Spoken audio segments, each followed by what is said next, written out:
নমস্কার, আমি উত্তম শাস্ত্রী। আজকে আপনাদের কাছে নিয়ে এলাম বৃহস্পতি ট্রানজিট হওয়ার ফলে মীন রাশি লগ্নের জাতক জাতিকাদের এই বছরটা কেমন যাবে। আপনারা ফার্স্ট ছকটাকে ভালো করে দেখে নিন। আশা করছি আপনারা ছকটা দেখতে পাচ্ছেন। তো এই যে 4 নম্বর ঘর, এই 1 2 3 4, তাহলে মীন এর 4 নম্বর ঘরে দেখুন বৃহস্পতি দেব এসে বসছেন। তার মানে বৃহস্পতি দেব যখন এখানে বসছেন, তাহলে এইখান থেকে আলোটা ছড়াবে, আর তার নিচটা হচ্ছে এইটা, অর্থাৎ যে ঘরে বসছে। 4 নম্বর ঘরটা কিন্তু ড্যামেজ হচ্ছে। 4 নম্বর ঘরটা কিসের? আমার নিজের ঘর, আমার মা। 4 নম্বর ঘর হচ্ছে মন। তাহলে মীন রাশির লগ্নের জাতক জাতিকা যারা আপনারা আমার ভিডিওটা দেখছেন, তাদের মধ্যে এখনই হয়তো ফিলিংস আসছে, দেখুন আপনার মা হয়তো শরীর নিয়ে একটু সমস্যায় থাকবে, ঘরের মধ্যে একটা সমস্যা, ঘর নিয়ে একটা সমস্যা থাকতে পারে। শুধু তাই নয়, আপনার মনটাও দেখবেন একটু ডিস্টার্ব হবে, মনের মধ্যে নানা রকম উথাল পাতাল চলতে আরম্ভ করবে, খারাপ ভালো নিয়ে একটা মানসিকভাবে একটা আপনি চাপে থাকবেন। এই ঘর থেকে দৃষ্টি কোথায় দিচ্ছে? 8 নম্বর ঘরে, 10 নম্বর ঘরে, 12 নম্বর ঘরে। তাহলে 12 নম্বর ঘরটা আমার কিসের? 12 নম্বর ঘরটা হচ্ছে আমার ধর্মের ঘর, বিদেশের সঙ্গে কানেকশনের ঘর।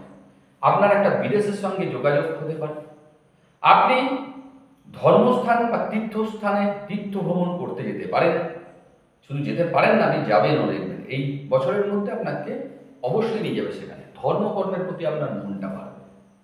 10 নম্বর ঘর হচ্ছে কর্ম। আপনার কর্মের থেকে যে ডিস্টার্বগুলো চলছিল, কর্মের জায়গাটা, সেটা দেখবেন স্মুথলি বেরিয়ে যাচ্ছে। যারা চাকরি পাচ্ছিলেন না এতদিন ধরে, তাদের দেখবেন চাকরি পেয়ে যাচ্ছেন যেই বৃহস্পতি মুখ নেবে। আপনি ব্যবসা করছিলেন, সেটা একটা কর্ম, ব্যবসাতে ডামাডোল চলছিল, ব্যবসা দেখবেন খুব সুন্দরভাবে চলবে, শুধুমাত্র শুভ দৃষ্টি, বৃহস্পতির শুভ দৃষ্টি। ঠিক একইভাবে 8 নম্বর ঘর, 8 নম্বর ঘর হচ্ছে কি? অকাল সায়েন্স, অর্থাৎ আপনাদের অ্যাস্ট্রোলজির প্রতি একটা মন আসবে। অনেকে হয়তো অ্যাস্ট্রোলজি শিখতে আরম্ভ করে দিয়েছেন, বা রিসার্চ নিয়ে যারা এতদিন ধরে চেষ্টা করছিলেন, সাকসেস হচ্ছিলেন না, দেখবেন থিসিস আপনার জমা হয়ে যাচ্ছে, আপনি সাকসেস পাচ্ছেন। অকাল সায়েন্সের উপর আপনার একটা মন আসবে, আপনি একটু হঠাৎ করে প্রাপ্তিযোগ হতে পারে, যেটা আপনার নয় সেই রকম টাকা আপনার কাছে আসতে পারে। কারোর কাছে আনলিমিটেড আসতে পারে, কারোর হয়তো মিনিমাম কিন্তু আসবে, যেটা আপনি ভাবেন নাই সেই জিনিসটা হবে।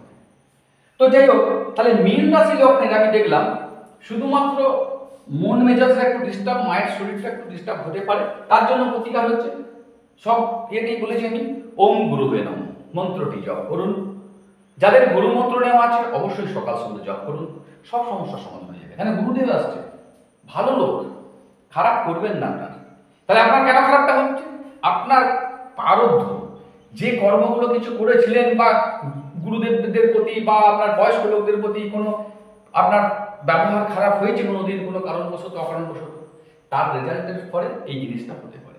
কাজেই আপনি গুরু স্থানীয় লোকদেরকে শ্রদ্ধা ভক্তি করুন। বয়স্ক বাবা মা যারা আছে, তাদের প্রত্যেক দিন উঠে, সকালবেলা উঠে আগে তাদের প্রণাম করুন, তারপরে বাড়ির থেকে বাইরে কাজে যান। দেখুন আপনার ঘর যে সমস্যা, আপনার মন্ত্রের মতন সব ঠিক হয়ে যাবে। আর বাকি এই দৃষ্টিগুলো যেগুলো ভালো হচ্ছে বললাম, সেগুলো আরো ভালো হবে। যেখানে আপনার 1 লাখ পাওয়ার কথা ছিল, সেখানে আপনি 10 লাখ পাবেন। যেখানে কর্মের জায়গায় আপনার প্রমোশন দেখবেন ত্বরান্বিত হয়ে যাবে। আপনি শুধু করে দেখুন, তারপরে বলবেন যে হ্যাঁ আমি বলেছিলাম হয়েছে কিনা হয়। আমি বারবার বলছি, সবসময় বাস্তব জিনিস ধরে কাজ করবেন। আমি কি বললাম বা অন্য কেউ বলছে না, মানার দরকার নেই। বুঝে নিন, বুঝে নেওয়ার পর তারপরে মনে হয় যদি হ্যাঁ ভালো লাগছে, যেটা বাস্তব আমি বলছি, তখন আপনি অবশ্যই লাইক করুন, সাবস্ক্রাইব করুন, বেশি বেশি করে শেয়ার করুন, যাতে অনেক মানুষ চেঞ্জ হতে পারে। প্রত্যেক মানুষের মধ্যে আজকে একটা ফ্রাস্ট্রেশন, নানা রকম ধরনের চিন্তা নিয়ে তারা ভুগছে। তো সেইগুলো থেকে আমাদেরকে মুক্তি পেতে গেলে কিছু ধর্মকর্ম করা উচিত আমার হিসাব অনুযায়ী। আমার ওপিনিয়ন আপনাদের উপর কিন্তু বলছি না করতে, কিন্তু আমার হিসাব অনুযায়ী আমি নিজে দেখেছি, আপনারা করে দেখুন, না হলে করবেন না, ঠিক আছে? আর বাকি রইল, গুরুস্থানীয় লোকদেরকে একটু শ্রদ্ধা ভক্তি করুন। দেখুন আপনার একটা দুটো যে সমস্যা রয়েছে, এমন কিছু সমস্যা নয়, খুব ভালো জিনিস, সেগুলো কিন্তু মন্ত্রের মতন কাজ। যেটা আমি বললাম 1 গুণ পাওয়ার কথা সেটা 10 গুণ পাবেন দেখবেন। কারণ দেবগুরু যদি খুশি হয় তখন ঢেলে দিয়ে দেয়। আপনার দাদু ঠাকুমা প্রচুর সম্পত্তির ধরুন মালিক, কিন্তু আপনার ব্যবহারের জন্য হয়তো বা আমার ব্যবহারের জন্য আমার প্রতি ক্ষিপ্র আছে। আমি যদি প্রত্যেকদিন তার সেবা করি, পা টিপে দিই, তাকে আনন্দ দিই, তাকে যেটা খাবার চাইছে, তার যেটা ভালো লাগছে সেগুলো করে দিই, খুশি হয়ে দেখবেন আমাকে সব দিয়ে দিয়েছে। আপনিও তাই করবেন। ঠিক আপনার সঙ্গে যে আপনার ছেলে ব্যবহার করছে, সেই ব্যবহারটা যদি আপনার ভালো হয়, আপনার কেমন লাগবে? কতটা সুন্দর লাগবে, আনন্দ হবে। ও যদি একটা চকলেট চাই, আমি যখন মনে হবে 10টা চকলেট। Thank you.